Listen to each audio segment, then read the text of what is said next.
Starmer is currently jumping through hoops, worrying about a Chinese embassy in London, so he can trot off to Beijing and have a nice chat with Xi. Well, when the Chancellor of the Exchequer went, she got 600 million quid out of it, which, is a rounding error, considering the mess they're in at the moment. The tech deal is £150 billion over 10 years of investment. How about we speed that up, get it in less than 10 years? Hello and welcome back to Spectator TV. Today we're going to be talking about this week's cover piece, which is Donald Trump, the Gilded Age, because it's been just over a year since Donald Trump won re-election to the White House, and we've had 10 months of frenetic governance from the Trump administration.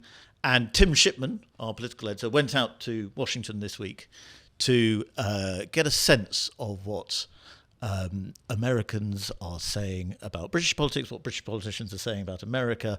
And I thought what was very interesting about your piece, Tim, which is excellent, by the way, is that you get this real sense from everybody outside of Washington that they desperately want to do what Washington is doing, even if they don't like Trump or even if they find Trumpian politics appalling. They like the boldness and the fact that they seem to be getting stuff done. Absolutely. I mean, I think most Brits, the ones living there, who in Trump 1 were sort of phoning up and saying, oh, this is all terrible. I've got to live here. Should I leave? Yeah. And now they're sort of, oh, well, he's doing what he said he'd do, and it's not as bad as we thought. And looking back home, I think I'd be emigrating if I was living back home. And that's true of British politicians. I think there's huge envy in Downing Street that this guy's come in and just done everything, and they played it quite cannily. They've tried to be friends with him. They've got some benefit from his can-do kind of approach in terms of tariffs and the tech deal and all that sort of thing we've signed. But most of the British political class is asking themselves, how's he done this? How do we do this? And even the sort of the Brits in official jobs in Washington are they're all kind of caught up in the excitement, and they look at this operation and they think, This is a different beast from the first term.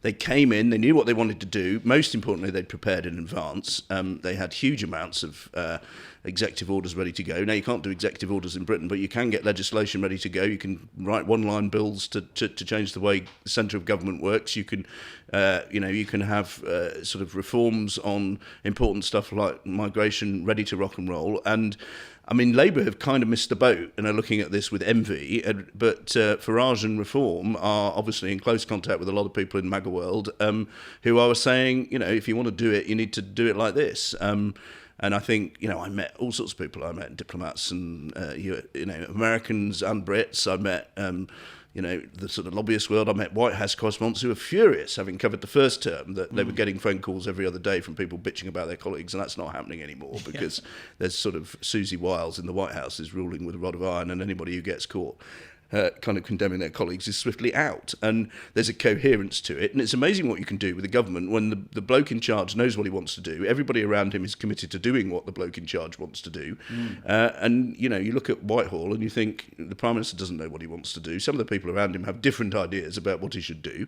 And the civil service is broadly either incapable or unwilling to deliver whatever it is that any of those people wants to do. And there's a real sort of energy around. And Trump's not, as you know, it's not all plain sailing. The economy's a bit sticky. His approval ratings are dropping. He's had some pretty tricky election results this week. But, one of the guys in the White House who I spoke to said, we quite like where we are. And, we're a year out from the midterms. Things could be a lot worse in the polls. And, next year is going to be a crunch for Trump and for Starmer, and you suspect at the moment it's going to go rather better for Trump than it is for Starmer. Well, it's interesting you mentioned that those results this week, because my sense is that the Trump people are quite happy in a not happy way. They are quite happy to play up the Democrat gains in Virginia and New Jersey as well. Because they're seeing getting the bad stuff out of the way ahead of the midterms. Yep. They want to have a sort of crisis now, so that there isn't a kind of anticipation of a red wave in the midterms, because there won't be one. I mean, It seems very unlikely that there would be one, and that they can do a bit of expectation management around it. Do you get that sense from them? Yeah, I think so. And also, there's a little bit of concern I detected from some MAGA people about the polling on the economy. I think Trump's making an economic speech this week. a bit like Starmer, he's done quite well on the international stage of late, and I think they need to pivot back to doing some domestic politics and trying to do some stuff about the cost of living, because that's what the people who voted for him ultimately want. But I think they look at if you look at the midterms at the moment, the pollsters I spoke to who've done recent work on this say that it's pretty much a toss-up with the House. I mean, the people whose polling I looked at in most detail, they had the Democrats winning by 1, but with any kind of meaningful redistricting, the Republicans look like they would probably hold on in the current climate. And then they look at the New York mayoral race, and on the one hand, there's a slight sort of interest in the fact that the left is now kind of turning to populists and having some success. But I think if you're Trump or Vance and you're looking at that, you'd be rather running against people they can brand Marxist, which doesn't play terribly well in the US outside of the coasts. I saw Sadiq Khan writing a piece about the politics of hope about Mamdani, and I thought that's catnip for the Trump people. They think that's exactly what they want to fight against, because it's very, very unpopular. Yeah, no, exactly. Outside of metropolitan areas. and putting aside just the sort of abstract politics of it, most of what he's proposing doesn't tend to work very well. Yeah. And Trump will have some input into that as well, because he can control some of the money that goes into New York. So Trump can contribute to Mamdani's failure is kind of one of the things they're thinking about. Yes. But they'd far rather run against AOC and Mamdani than against someone who's really going to eat into the swing states. Well, you mentioned Susie Wiles, Trump's chief of staff, and she is obviously this very, very important figure in the second administration, and everybody seems to praise her because the impression is she's the one that keeps the show on the road. She keeps the unity of this administration together. Very easy to forget how fractious the first Trump administration was, and we just haven't had a lot of that, or any of it, really. So we have her doing it. And then you also have this very interesting line about how, and I think this is true, that the Trump cabinet see themselves as forging a new nation. They see themselves as sort of the new founding fathers of a gilded age. Yeah, I think that's right. She gets a lot of praise. I mean, what people said to me was that, yes, some of these think tanks that got a lot of attention, Heritage and that's, the Project 2025. I'm not sure how influential that was in the end, but a lot of work was done on certain policies. But what Susie Wiles did before, before and during the transition was to say, look, these are the 3 things we really care about: migration, tariffs, and going after sort of wokery. And we're going to focus on that. And then empowering people to go and do the work, but with the president sort of very clear that that's what he wants, and the whole system is then geared to kind of delivering that, and that's sort of what they've done. And that's almost freed up Trump, because in the first term there was a lot of firefighting where a lot of the people who were working for him didn't particularly want to be doing the things that the sort of pure MAGA viewpoint would have advocated. You had sort of all these stuffy old generals who thought they knew best and thought Steve Bannon and others were crazy people. This time, they did a lot of due diligence on who should be in the cabinet. They brought in, people who'd had a time to prepare. And the system has kind of just sort of purred away underneath Trump, who then focuses on whatever it pleases him to focus on that day. But they've also weeded out levels of bureaucracy, and this is a huge lesson for people here. You don't say, I want to do this, and then send people away for 4 months to draw something up. You say, well, I want to do this. Well, let's get people in the room today and make a decision and make it happen. And that's, everybody seems impressed by that. And frankly, even bits of the sort of permanent civil service and the State Department and all that in the States are kind of quietly quite impressed with all of this. Well, there's doing it, there's announcing it, and there's doing it. And I think that it's certainly true that the second Trump administration has been doing a lot more than a lot of governments have been able to do. But we've already seen Supreme Court yesterday. Its view on the tariff. It's not the decision on Trump's tariffs, but it looks as though the Supreme Court might take a negative view of Trump's tariffs, and that could mean a Supreme Court ruling essentially blocking the tariffs, which would mean the dynamic Trump agenda really is starting to hit. And we've seen it with other court cases too, starting to run into legal obstacles a bit later than normally happens with a government that comes in with lots of bold ideas.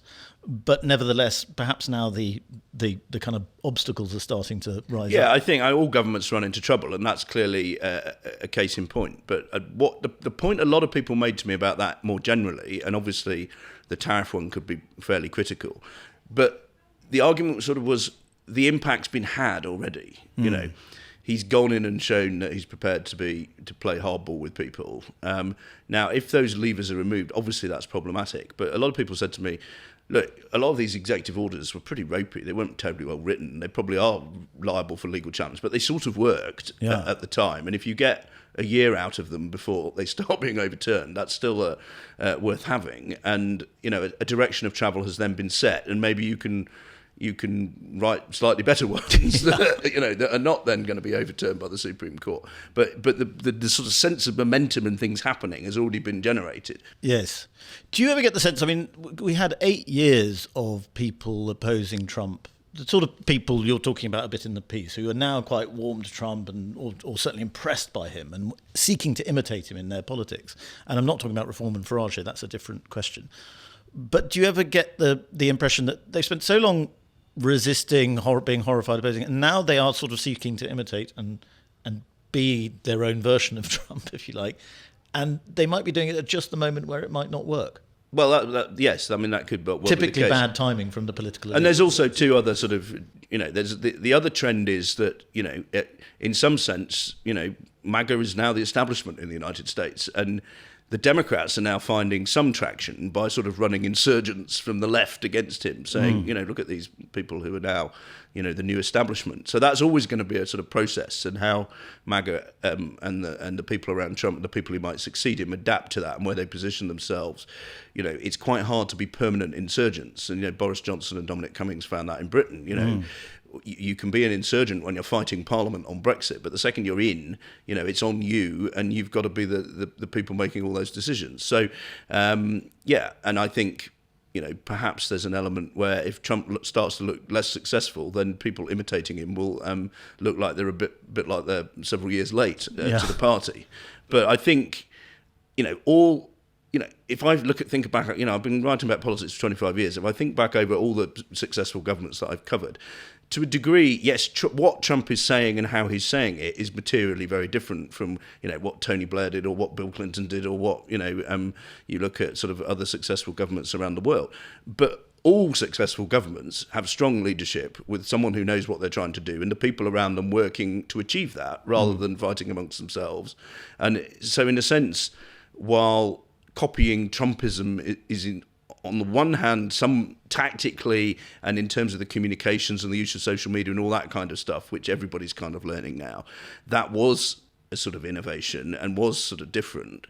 I think really at its heart, the fundamentals here are about a leader who knows what he wants and employing people who agree with him, who have some ability to deliver it. And that's not an innovation at all. That's what Bismarck did. It's what, you know, Lyndon Johnson did. It's what Abraham Lincoln did. You know, this ought not to be a novelty. We've got so used in Britain to leaders who don't really know what they want and employing people who either won't or can't deliver it, and a civil service that tries to block them. Yes. And the Americans have very successfully kind of got around that. It'd be more difficult in this country, but you know, in that sense, Trump's success is as old as the hill. Yes, it's accepting that political power should mean being powerful. Yes, and once you've got it, knowing how to use it. And I think this is what's interesting about Farage and Reform. You know, they're in a position where they could win a general election. They know they don't have enough people who've got experience of government. Farage himself has always been an insurgent rather than, you know, the sort of key decision maker. And it's a bit like, you know, the US founding fathers. They're sort of building a kind of political concept from scratch here, and they can copy quite a lot of it from Trump. It needs to be kind of something that will gel with the British public, as well as stealing all the successful techniques from America. But, you know, they've got an opportunity. You know, you talk to Farage, you say, do you want to be Prime Minister? And he looks at you like, well, it's all a bit of a shag that I'm going to have to go and be Prime Minister and sort all this mess out. But what he does say is, I'm excited by what we could do with it. And he knows if he gets organised and he does this kind of stuff that Trump got right before the second term, that he didn't get right before the first term, employing good people who agree with you, people who have some ability to deliver, and then having a programme that is very clear, marked out, and is ready to go on day one. Now, if he can do that, then he might make fewer of the mistakes that Labour made when they came in. Get that wrong, we're in the same level of paralysis that we've seen, with the Sunak government, the May government, the latter part of the Johnson government, and certainly the Starmer government. And what's your sense of the current state of relations between MAGA and Reform? Because obviously there are very strong connections there. But it seemed as though Reform people were a little disappointed with how warm Trump was towards Starmer, perhaps also disappointed that on Chagos they were hoping for some sort of grand Trump statement against the Chagossian deal, which didn't materialise. How are they feeling about it now? Yeah, I think those, you're right on both of those things. There was always a hope that Trump is going to be more ideological, and actually Trump's a deal maker and a practical man, and he looks at Britain and sees a prime minister that he can do business with. And Starmer's actually done quite well at kind of keeping him sweet. They seem to have respectful enough disagreements in private. Someone said to me that Starmer he will agree with Trump on absolutely everything that he can possibly agree with him on, and when he doesn't, he says, well, let me just explain why we see things differently. And he does it in that sort of non-confrontational way, and Trump rolls with that. So that's a great disappointment to Farage and some of his chums, but there are still very strong links. Raheem Kassam, who's running the sort of go-to restaurant in Washington for MAGA, is in close touch. He saw Farage quite recently, and they discussed politics on both sides. Farage and Trump speak semi-regularly, I think. And as I say, I think a lot of it is about trying to now send the lessons of what went right back to London. So I think, it may not be... they may not have had all the love that they wanted, or more importantly, they may not have seen Trump spurn some of the people they regard, as beyond the pale in quite the way they would. But that's a function of being a head of government as much as being the head of a movement. So, I think relations are still warm, and there's a lot of goodwill towards Farage in Washington. And as far as Trump's concerned, and Trump was concerned, Starmer winner.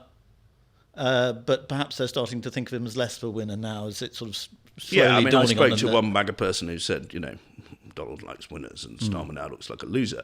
But actually, the people around the White House were kind of saying, he's still the Prime Minister and we think we can do business with him. And in quite an interesting way, the Americans are still kind of coaxing the Brits to do more and sort of say, you could get more gains out of being...